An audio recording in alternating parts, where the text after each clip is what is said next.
केसीआर जी, मैं आपसे पूछना चाहता हूं, क्या हो गया है आप? तेलंगाना की राज्य की जनता ने लगातार आपको 2 बार आपकी सरकार बनाई, हैंडओवर्स का समय गुजर गया है, क्यों नहीं तेलंगाना का विकास हो पाया है? तेलंगाना की जनता इस सवाल का जवाब चाहती। तेलंगाना को डेवलपमेंट का पोटेंशियल तेलंगाना के लोगों के अंदर है। तेलंगाना के लोग परिश्रम करने वाले, हार्ड वर्क करने वाले हैं, स्किल है, कुशलता है, गुणवत्ता है, सब कुछ कर सकते हैं। फिर भी केसीआर जी, मैं इस सवाल का जवाब चाहता हूं, क्यों नहीं तेलंगाना राज्य का विकास हो पाया? यह हिंदुस्तान की जनता इस सवाल का आपसे जवाब चाहती है।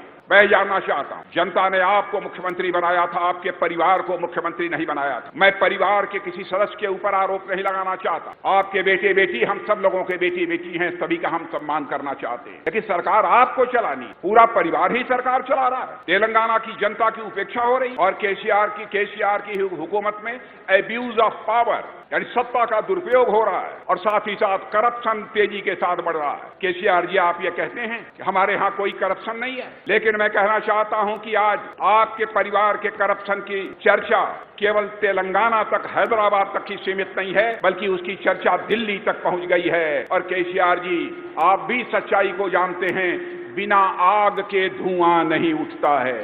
KCR ji, without fire there is no smoke. Telangana की जनता आपसे जानना चाहती है और चाहती है स्टेट फर्स्ट। हमारा लक्ष्य होना चाहिए कि राज्य पहले, स्टेट फर्स्ट। केसीआर जी कहते हैं स्टेट फर्स्ट नहीं, फैमिली फर्स्ट। केसीआर जी, आपसे पूछना चाहता हूं, क्या हुआ आपके वादों का? क्या हुआ आपके प्रॉमिसेस का?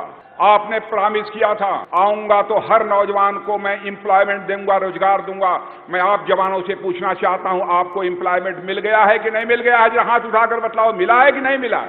कमल को अपनाइए, कमल को स्वीकार कीजिए और बटन दबाना है अगले चुनाव में तो कमल का बटन दबाइए। आप जानते हैं लक्ष्मी जी घर पर यदि आती हैं तो वह कार पर बैठकर नहीं आती। लक्ष्मी जी घर में आती हैं, हाथ पकड़कर नहीं आती। लक्ष्मी जी घर में आती हैं तो कमल के फूल पर ही बैठकर आती है।